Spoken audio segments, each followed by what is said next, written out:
Welcome back to today's weather tonight. I'm Cloud Hudson, as always, and you are whoever you are. Today is the first time that I'm broadcasting on Facebook Live as well. So I'm going to pull up in a different tab. I'm going to pull up just a little tiny Facebook so that I can see if anybody gets on here and chats with me, because I don't know why I don't have chat integration here. Let's go to this one. All right. Or let's freeze. That's fine. Okay. Let's go to this just now. All right. Welcome, everybody. Welcome back to today's weather tonight. Here, as always, I'm Cloud Hudson. I'm going to be your, welcome. Hi. So for all of you who don't know what I'm doing, I've started doing a YouTube weather series where I recap the weather from today. I'm not trying to predict it. I'm just telling you what already happened. So what already happened in my local area is we were supposed to have some flurries tonight. And did we get them? No, not at all. Not at all. Not a snowflake in sight. Other than this one right here. Heyo. I'm not a special snowflake, but I am. My mommy thinks I'm special. I'm here with y'all to let's go ahead and bring up the auroral activity tonight. Hide on stream. Maybe that'll take my spotlight off. And then I can, yeah, there we go. Okay, so y'all can see, I like to go through all weather, and that includes from the planets all the way down to the sun, to the Earth's atmosphere, to the geosphere underneath our feet, all the way below that to the atmosphere, the lithosphere. So let's go ahead and get into it. Today's current planets. Let's start before the sun. I was just excited that there was auroral activity today. It is currently a Jupiter day, a Mars hour of the Jupiter day, and we are looking at a beautiful sextile between Saturn and Pisces at 5 degrees and Mercury and Capricorn at 5 degrees. That should give some discipline. But I just went and did a comedy set and I was so energized and so all over the place that I crammed 20 minutes of comedy material into 12 minutes of stage time. The vibes are electric right now. I think that might be because I'm a Taurus and I am feeling this moon in Taurus right now. I gotta tell you, most people, if you're new here, hi, hello. Sorry that I haven't introduced this concept to you yet, but I usually I don't forecast the weather. I just go through what actually happened. This is kind of a time crystal. This is what's a time crystal? Go look it up for yourself.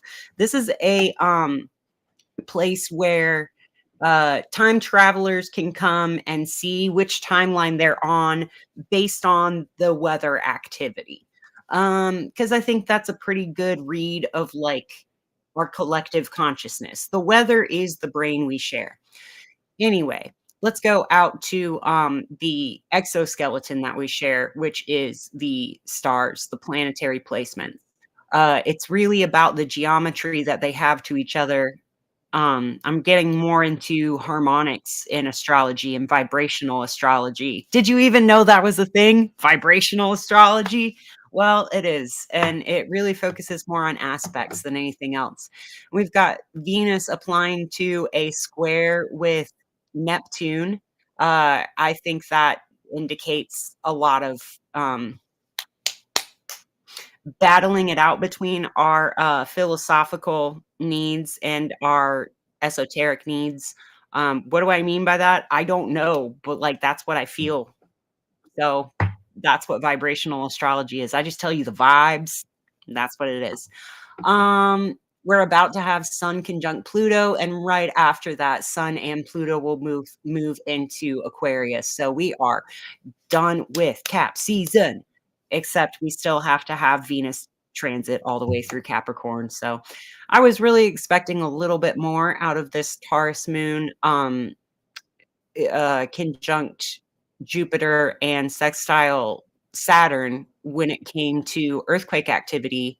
But I guess I wasn't disappointed. I'll get to that later in the update.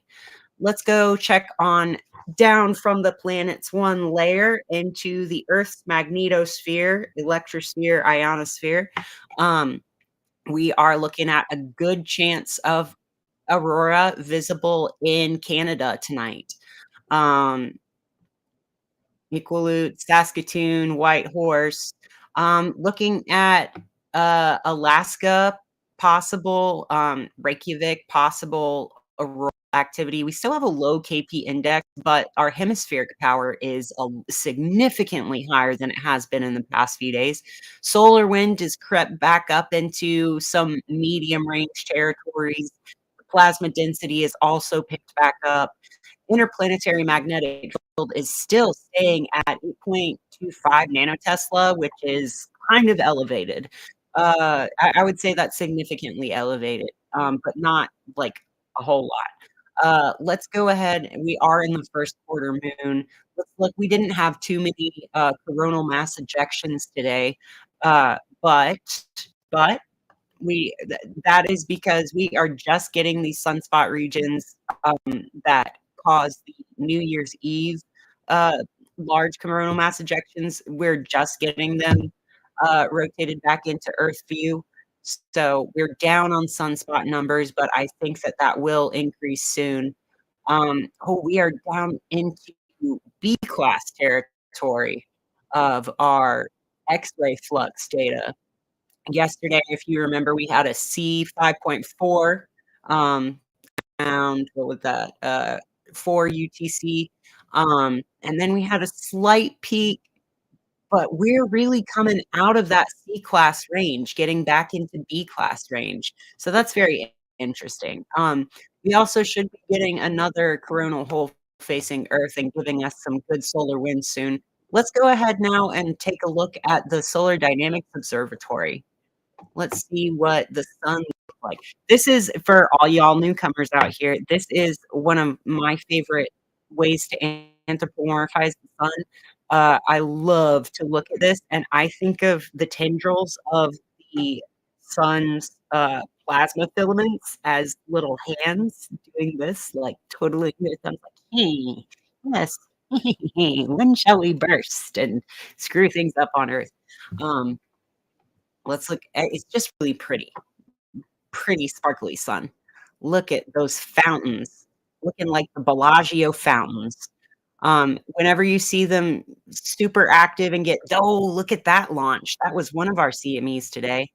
Let's take another look at it. I think up here is where we're looking for that launch.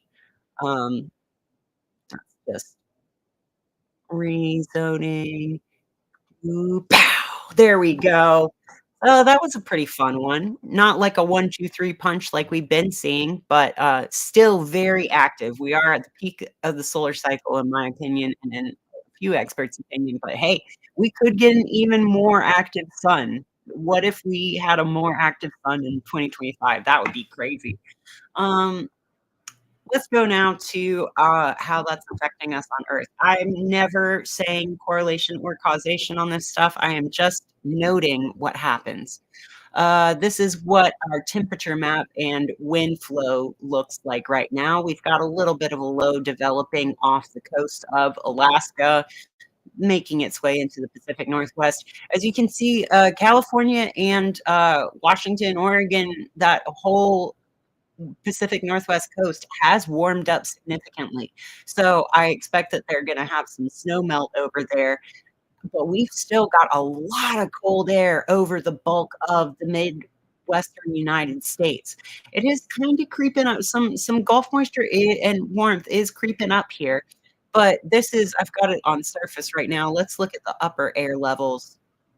As you can see, even as we get into the upper air levels, that northern wind dominates, and we're not able to effectively get a lot of that Gulf of Mexico transport into the bulk of the United States. We're just getting it on the East Coast. And remember, between the 700 and 500 hectopascal level is where we like to see some relative humidity in order for storms to develop. And you can see that right now very clearly. There is the lake effect snow machine going on, and also a lot of moisture down all the way into the deep south on the western side of the Appalachian Mountains. Still not making it over the Appalachian Mountains very well. Eastern North Carolina and South Carolina and most of Florida still in the clear for winter weather. But when we're in the panhandle, when we haven't gotten to the Appalachian Mountains to be like a brick wall that cold is hitting and doesn't want to go over, it's uh, still dumping a lot of snow just on the other side. We're in the snow shadow, not even a rain shadow. It's a snow shadow at this point. Let's take a look over at Australia because they've got that typhoon dissipating. Let's take a look at wind power density at the surface. Yeah, you can still see typhoon. I forget its name, but it's something with a B. Um, Doing its thing over northern Australia. Let's take a look now at sulfur dioxide so that we can see where, because I'm about to transition into the uh, volcanic activity. So we're seeing some sulfur dioxide downwind of the currently erupting volcanoes in Western Sumatra, a lot more over here. Let's just go ahead and get into the earthquake, though, because we've seen a lot of activity here in the Fiji, Tonga Islands region, which I guess my newbies, hello, welcome everybody watching on Facebook. I don't know how many I've got on Facebook, but no comments yet. All right, that's cool. That's fine. Uh, what I like to talk about in this area of the world is you see how we've got the plate boundaries mapped in yellow, red, and blue here. This is like a crashing wave. This is like you're seeing the waveform of the plate moving in very, very, very slow motion. So you're seeing the wave crash. And of course, you would have a lot of uh, into and out of the plate motion at a plate where there's angular momentum. So of course we're going to have a lot of eruptions here, or like a lot. This is a place that attenuates the energy very well here in the Tonga Islands, and you can see that they're getting deep quakes. We had a few very deep quakes over in this region, very strong quakes, deep quakes, and now the deep quakes are dissipating off. We've still got a lot of activity in the Philippines, Indonesia, Papua New Guinea area. We've got, let's see, that was a 5.6.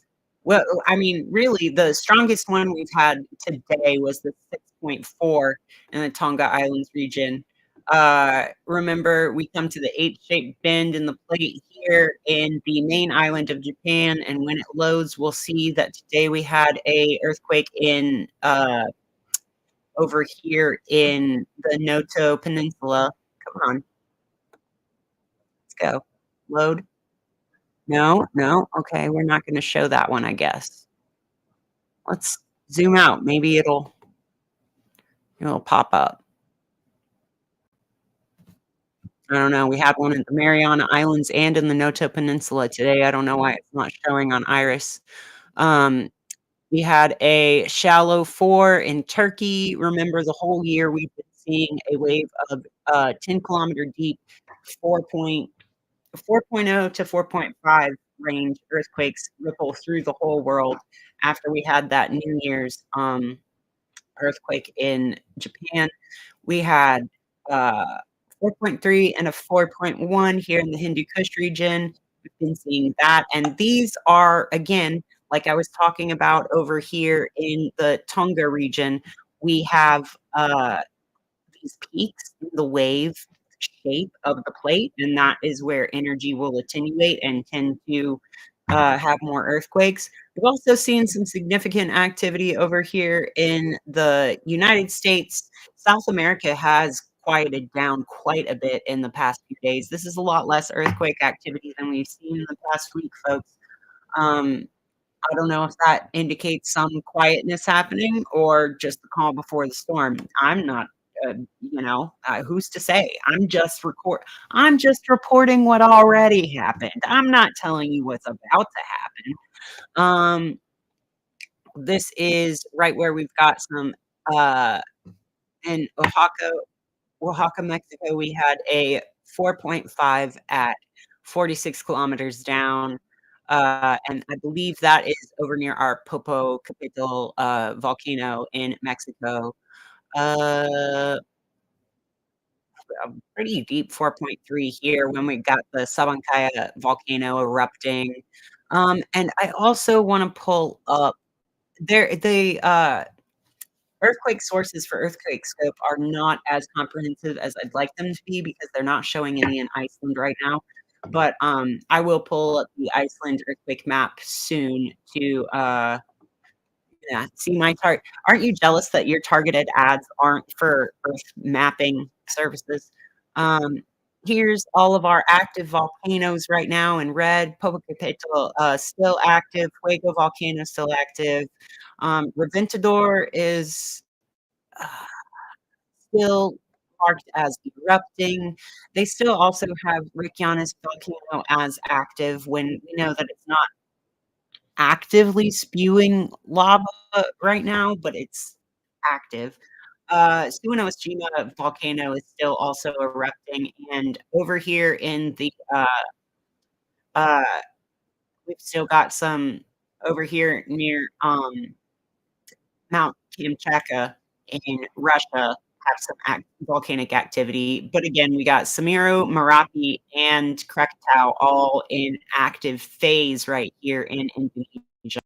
So, but this is actually an only moderately active volcano map. This is not, it looks like the world's on fire. It's not. This is just uh, pretty minor unrest for volcanic activity.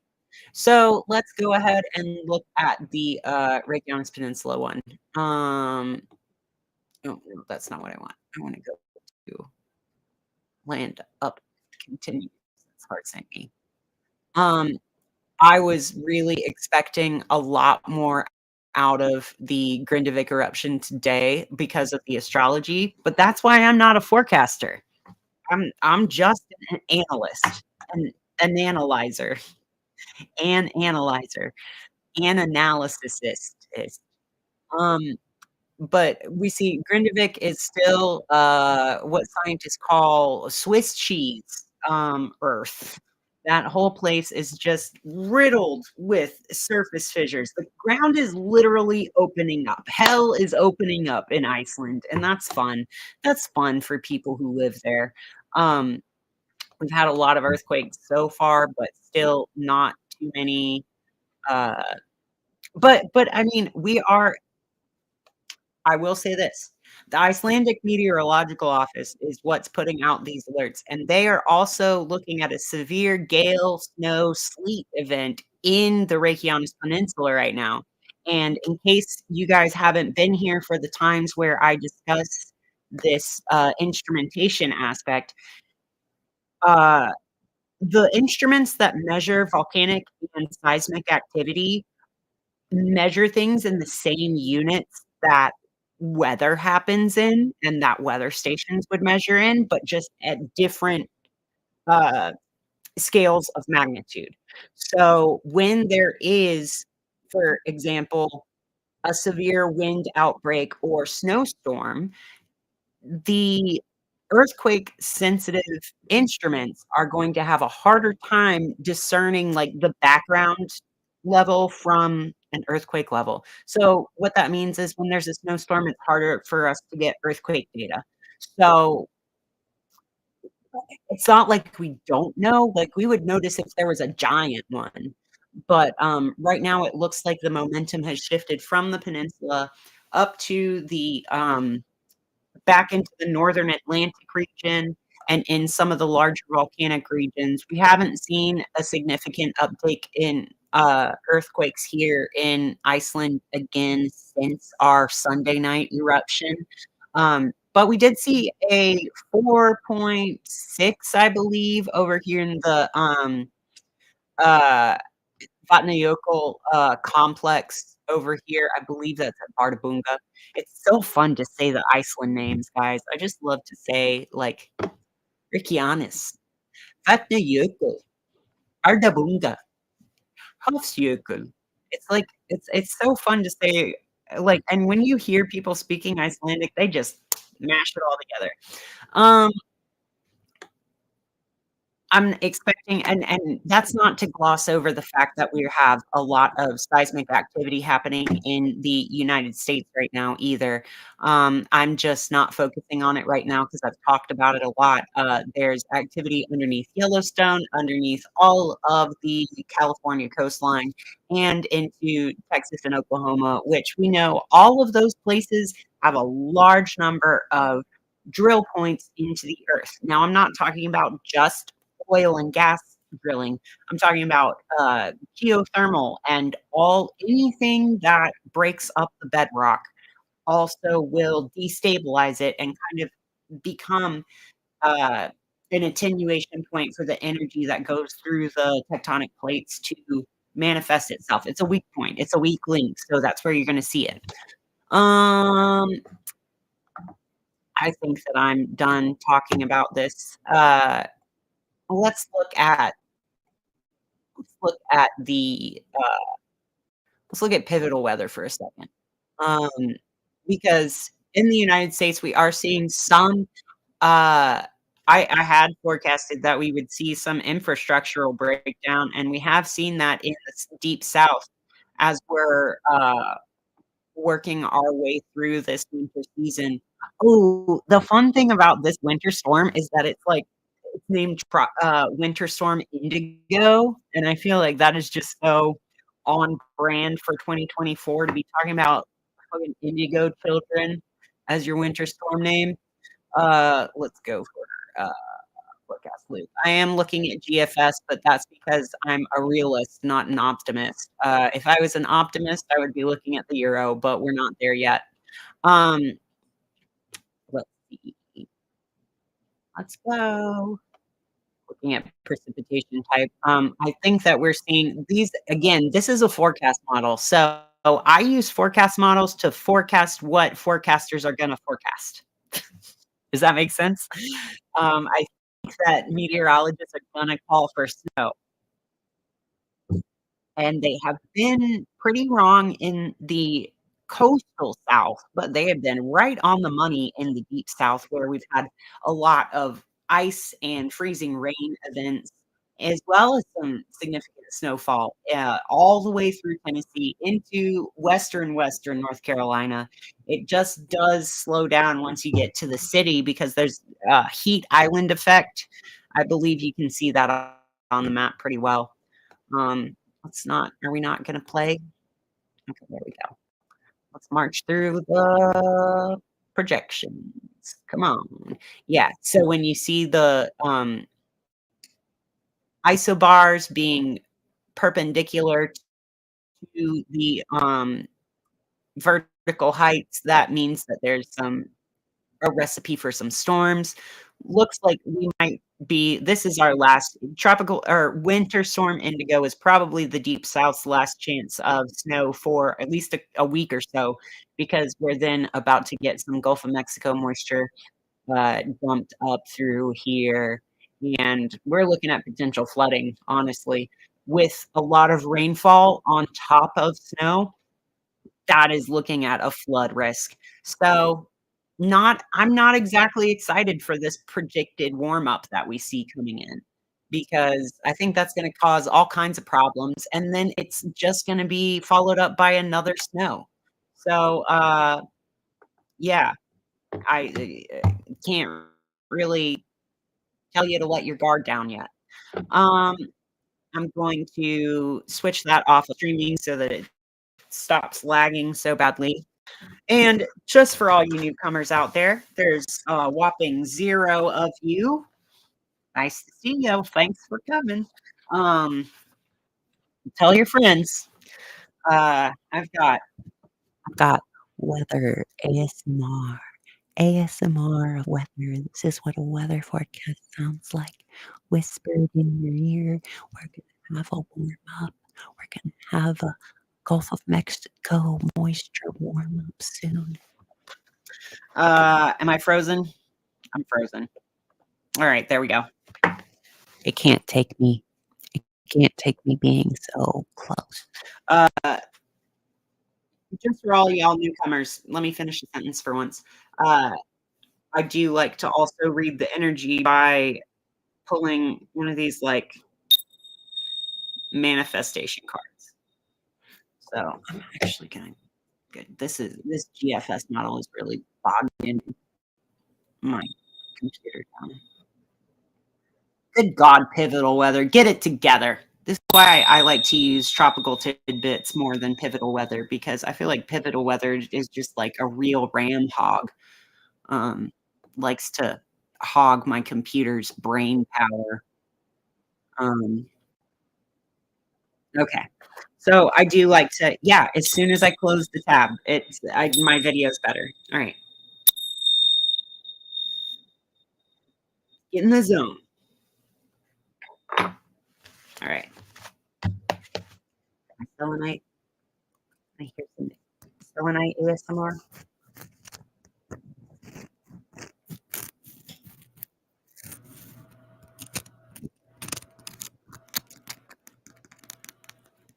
Look how it flashes the light. This is like a fiber optic cable.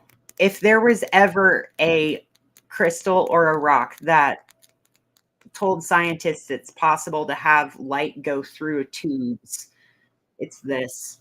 And we're calling in light from above our tubes. Did you guys know that your body is just one big tube, mouth to butt? Just one big flesh donut. Okay.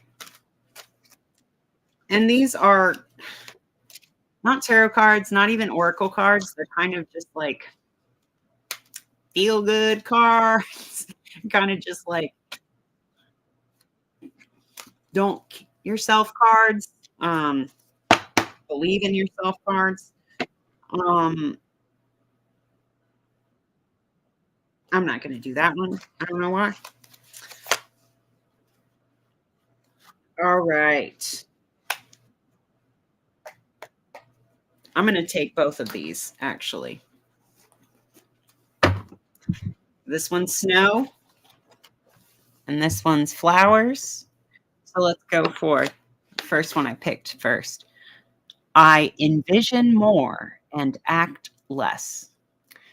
As you take the time to find images in your mind that are pleasing, you will more often achieve vibrational alignment with all things that you desire.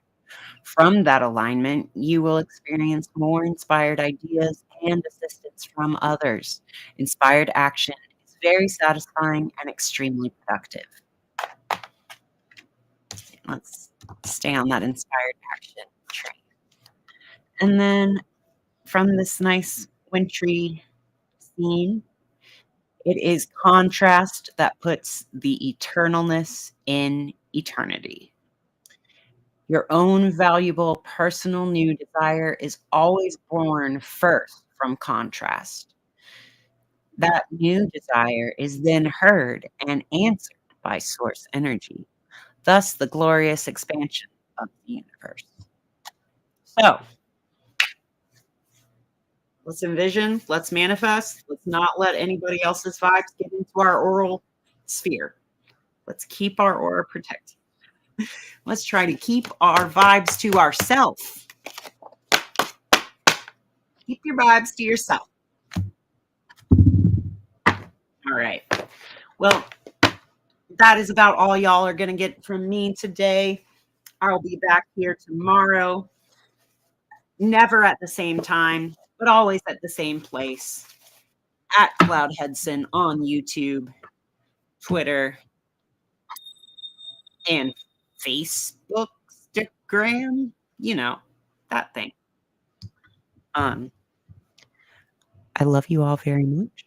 Thank you so much for coming to my live stream tonight. I'm eternally grateful. If you could hit that like button, subscribe, comment down below. What was your favorite part? Do you like the ASMR? Does the ASMR make your spine tingle? It's supposed to. If you feel grossed out, that's actually you can convert that into a positive. If you feel any energy at all, you can always convert that energy to a positive. I know, sounds dumb, sounds masochistic, but there's actually always energy available for you to do stuff with if you will take the sources that are giving it to you. Okay. All right. Good night, my angels. Good night, my beautiful angels, my beautiful little weather angels. Have a great evening.